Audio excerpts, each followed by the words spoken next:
Esto es Top Chef.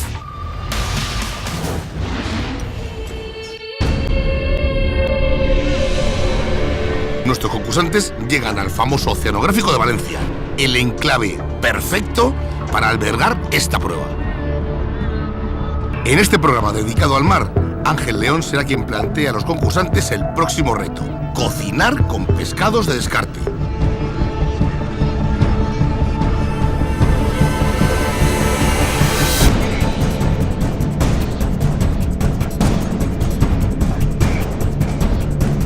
¿Está en la cocina donde vais a hacer la prueba de hoy?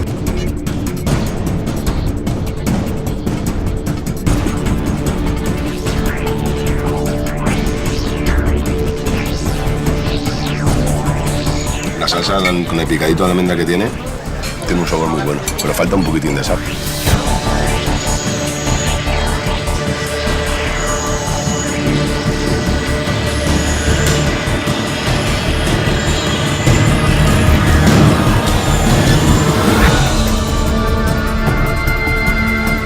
La gelatina esa de hinojo está espectacular. ¿Sí?